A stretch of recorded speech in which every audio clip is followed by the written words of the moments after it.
দেখছেন সবাই ভালো আছেন, সুস্থ আছেন। আবারও একটি নতুন দিনে নতুন একটি ভিডিওতে সবাইকে অনেক অনেক স্বাগত জানিয়ে আজকের ব্লগটি শুরু করলাম। তো বন্ধুরা দেখতে পাচ্ছেন যে একটা ভালো কাপড় পরে বেরিয়ে পড়েছি। তো এখন একটা জায়গায় যাব, তো কোথায় যাব সেটা আপনাদেরকে পরে বলছি। তো অনেকক্ষণ থেকে রেডি হয়ে গিয়েছিলাম, আপনাদের দাদাভাই আমাকে আনতে আসছিল না, তো ওই মাত্র আসলো, তো ওকে চা করে দিলাম, তো এখন চা খাচ্ছে। তো চলুন সেখানে গিয়ে আবার আপনাদের সাথে কথা বলবো। কি গো চলে এসছো? কি গো তোমার চা খাওয়া হয়ে গেছে? চা হয়ে গেছে খাও। চলো, অনেকটা বেলা হয়ে গেছে, প্রায় 9টা বেজে গেছে। তো আমাদেরকে আনতে এসেছে, তো আমি আর বাবু রেডি হয়ে গেছে, বাবু ঘুমোচ্ছিল এতক্ষণ ধরে। তো চলুন, এখানে আর বেশি কথা বলছি না, সেখানে যাওয়া যাক। চলো বাবু, আর বাবুকে দেখানো হয়নি বলে বাবুও রাগ করছিল, তো বাবুকেও একটু দেখিয়ে দিলাম। তো বাইরে চলে এসেছি, এবার গাড়িতে করে যাব, আর আমরা বেশি দূরে যাচ্ছি না, এক্ষুনি চলে আসব। আর আমি সকালে প্রতিদিনের মতো পুজো পাঠ করে বসেছিলাম বেরিয়ে, আর যেহেতু পুজোর ব্যাপারে যাচ্ছি তাই এই শাড়িটা ভেঙে পরলাম, আজকে নতুন পরেছি। তো এই শাড়িটা পরে আমাকে কেমন লাগছে বন্ধুরা আপনারা কমেন্ট করে জানাবেন। রাস্তায় যাচ্ছি, তো বেশি দূর নয়, এই কাছেই যাব, তো চলুন আমাদের সাথে। এসেছি, আর জায়গাটা দেখে নিশ্চয়ই চিনতে পেরেছেন, আপনাদেরকে আগেও দেখিয়েছিলাম যখন কুয়ো খোঁড়া হয়েছিল।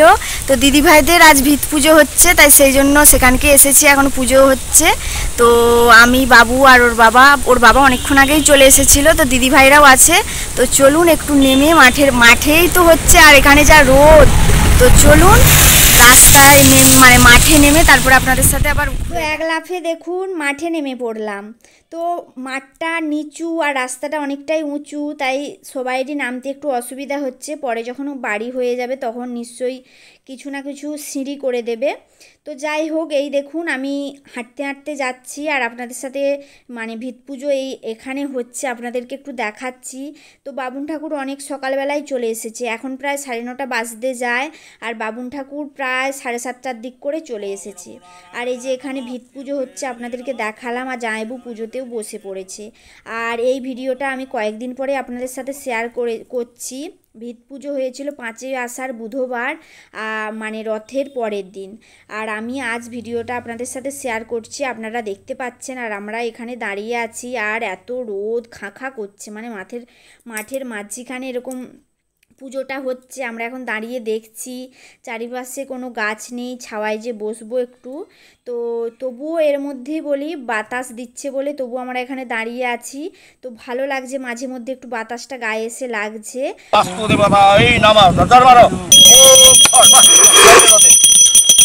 জামাইবু নারকেল ফাটিয়েই পুজো শেষ করলো, তো পুজোর কাজটাই শেষ হয়েছে, এখনও এখানে অনেক কাজ আছে।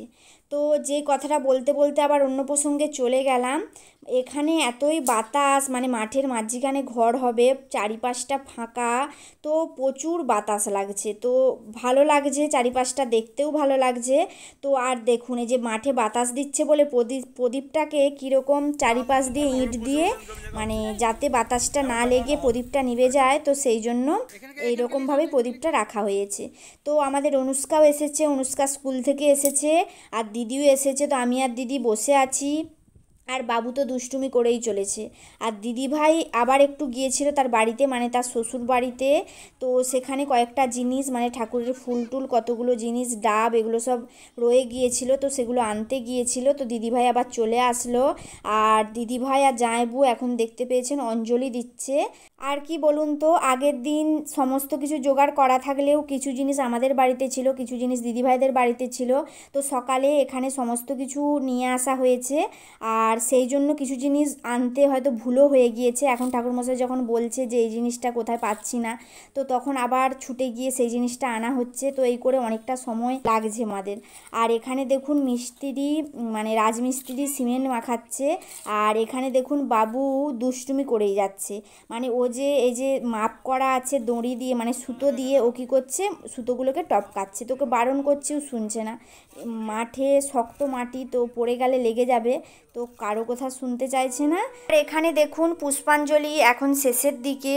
তো ঠাকুরমশাই আবার বললেন দিদি জামাইবুকে যে যতটা পর্যন্ত বাড়ি হবে ততটা পর্যন্ত গঙ্গা জল দিয়ে 3বার বেষ্টন করতে। তো ওরা এখন বেষ্টন করছে, মানে চারিপাশটা ঘুরছে, আপনারা দেখতে পাচ্ছেন।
বন্ধুরা আপনারা দেখতে পেলেন যেখানে পুজো হয়েছিল সেখানে ইট সিমেন্ট দিয়ে ভিত তৈরি করা হয়ে গেল।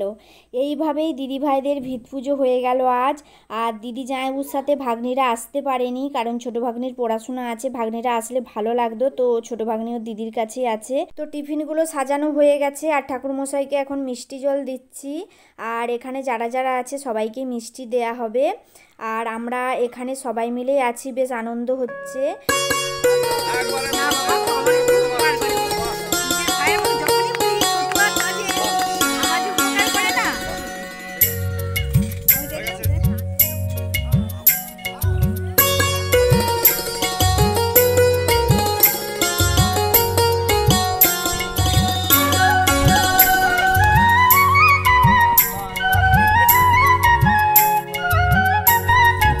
সবাই মিষ্টি মুখ করে যাও।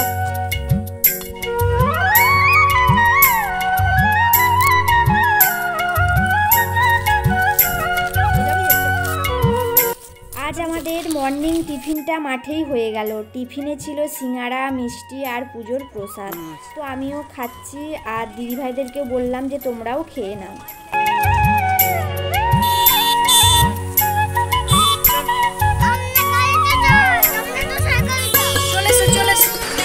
তো বন্ধুরা এতক্ষণ ধরে আমরা মাঠেই ছিলাম, তো এত রোদে তো কি বলবো, এখন তো 10টা পেরিয়ে গেছে, তো এখন আমরা বাড়ির দিকে যাচ্ছি।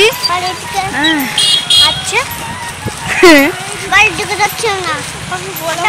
তো বন্ধুরা আমি আপনাদের বলছি যে বাড়ির দিকে যাচ্ছি, তো বাবু আপনাদেরকে বলছে যে আমরা বাড়ির দিকে যাচ্ছি। আপনারা নিশ্চয়ই শুনতে পেলেন। তো ব্যাগে করে অনেক জিনিসপত্র সব আনা হয়েছিল, সব গুছিয়ে গেছে, এখন নিয়ে যাওয়া হচ্ছে। আর অনেকটা বেলা হয়ে গেছে আর রোদ একবারে খাঁখা করছে, রোদে চারিপাশটা। তো দিদিভাইকে বললাম যে আমাদের গাড়িতেই চলে আসো, কারণ আমাদের এখান থেকে বাড়ি যেতে প্রায় 5 মিনিটের মতো সময় লাগে।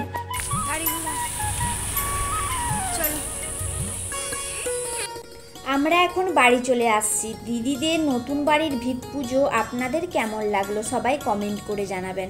ভালো লাগলে লাইক করে দেবেন। আর আপনি যদি আমার পরিবারে নতুন হয়ে থাকেন অবশ্যই সাবস্ক্রাইব করে পাশে থাকবেন। দেখুন আমরা বাড়ি পৌঁছে গেলাম। আজ আর ভিডিওটি বড় করছি না, আজ এই পর্যন্তই। পরবর্তী ভিডিওতে আবার দেখা হবে। টাটা।